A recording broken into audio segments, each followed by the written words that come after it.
Assalamu alaikum, my dear students. How are you all? How are you doing? Well, I hope you are all fine and you are doing great. My dear students, today we are going to start a new topic that is about air, water and weather. This is lesson number 12 of your book, and in this lesson we are going to learn about different things, different topics, that is about the air, its composition, and different terms related to the air. We are going to learn about the water cycle and its importance. What are the different factors that affect the weather, and we will study about the seasons in India. My dear kids, let us first study about the air. Air, as you all know, that air that is present all around us. Air is present everywhere. However, we cannot see the air. We cannot touch the air, isn't it? Can you touch the air? Can you see it? No, no one can. No one can see the air, can touch the air. However, we can feel it, isn't it? We can feel the air. When we move from here and there, we feel the air, isn't it? We feel it. We feel it, but we cannot touch it. We cannot see it. We can just feel the air. Air, it can also be felt when the leaves on the tree, they move. It is air which makes them move, so the presence of air can be felt. In the same way, when the cloths, they are on the cloths line, the air makes the cloths to move, isn't it? So that means that the air is present there. It means that we can feel the air, we can feel its presence when it makes the things move, but we cannot touch it, we cannot see it. Got it? My dear kids, air it has got some properties, like it has got the weight, isn't it? Air, it has weight and it also occupies space.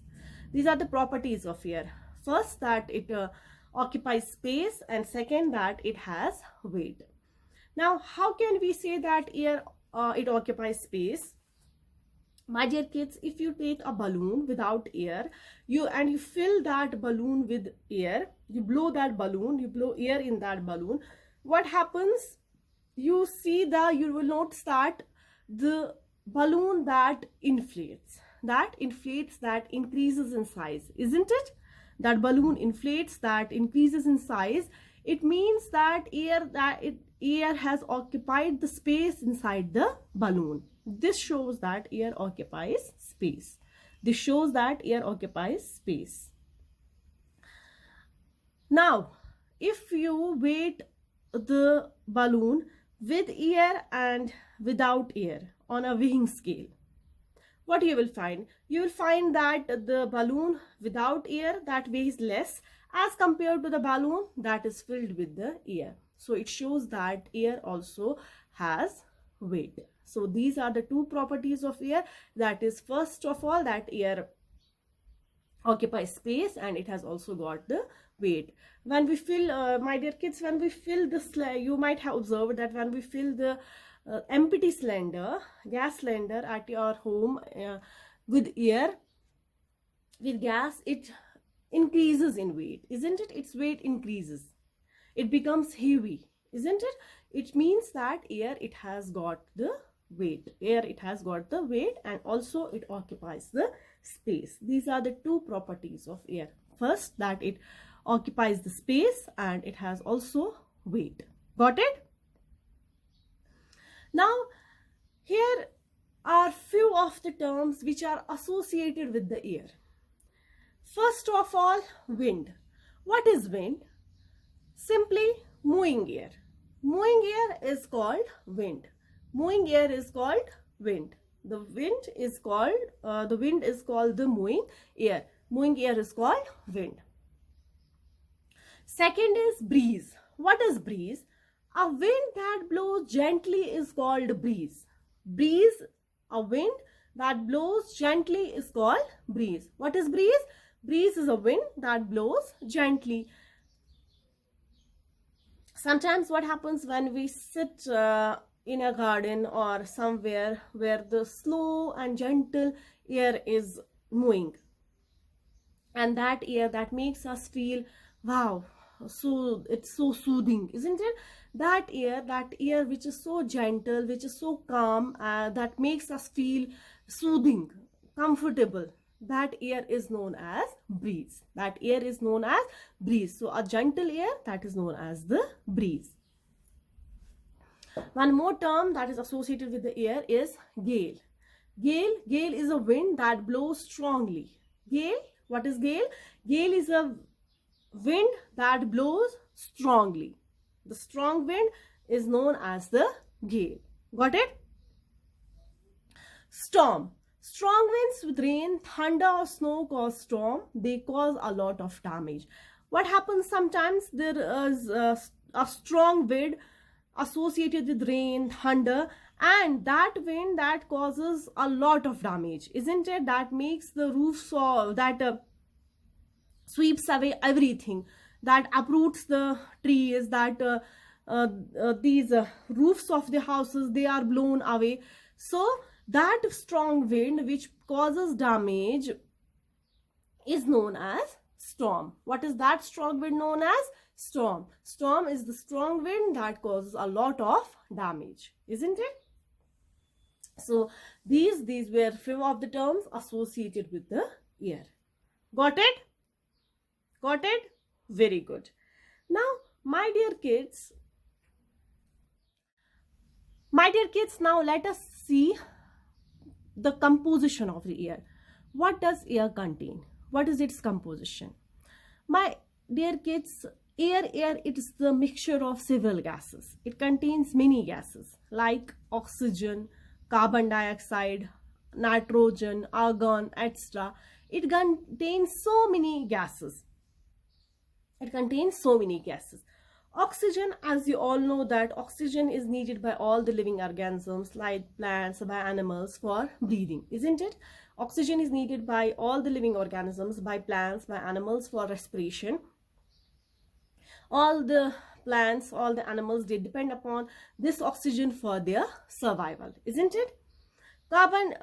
And also oxygen also is needed for the burning. At the time of burning, oxygen is the requirement. So this oxygen is very important as it is needed for breathing purpose, and it is also needed for burning. Carbon dioxide is the gas which is needed by the plants for the preparation of the food, isn't it? And what is that process called by which plants prepare their food? Yes, answer me. Very good, very nice. Photosynthesis. It is the process by which plants prepare their own food, isn't it? So this carbon dioxide gas, it is needed by the plants in preparation of the food. Plants, as you all know, that they make their own food. They are autotrophs, they prepare their own food. So this carbon dioxide, it is needed by the plants for the preparation of their food. Carbon dioxide, got it? Argon, nitrogen, etc. These are the other gases which are found in the air, which are present in the air. These are also needed. Got it? They also have their own importance.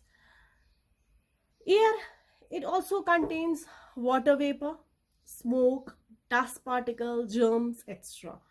Water vapor, as you all know, that the heat of the sun, it makes the water present in the water bodies and other surfaces to evaporate. It makes the water to evaporate. So air, it also contains water vapor. Smoke, as we all know, that smoke is released by the chimneys of these factories and industries, isn't it? And also in some of the homes, wood is burned for preparing the food, isn't it, for cooking purpose. So smoke also comes out of those chimneys present at homes and at installed in industries, factories. So that smoke coming out of the chimneys, that also mixes with the air. So air also contains smoke. Dust particles, all of you know that when we sweep the floor, dust particles, they get mixed with the air.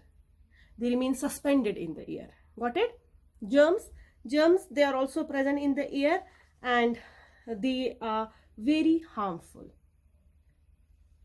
Germs, they are also present in the air and are very harmful. They make the air impure, and that impure air can make us sick. That impure air causes many breathing problems that can make us sick, isn't it? Smoke also comes from the vehicles, isn't it? Dust particles, as I told you, that during sweeping of the floor and doing other activities of cleaning, dusting, dust particles, they get mixed with the air and they remain suspended there. Germs come from the various sources like garbage, isn't it? So these germs, they also get mixed with the air. They are present in the air and they make the air impure, and breathing such kind of air that makes us fall sick. Got it? So this was about the composition of the air. This was about the composition of the air. This was all about today. Today we learned about the different first of all we learned about the air, then we learned about the properties of air, different terms associated with the air, and also the composition of the air. This was all about today. In the next class, inshallah, we will learn about the water and weather. Got it? So I hope you have got today's topic well. You have understood it well, isn't it? Very good. So we will meet in next class. Till then, take good care of yourselves. Fi amanillah.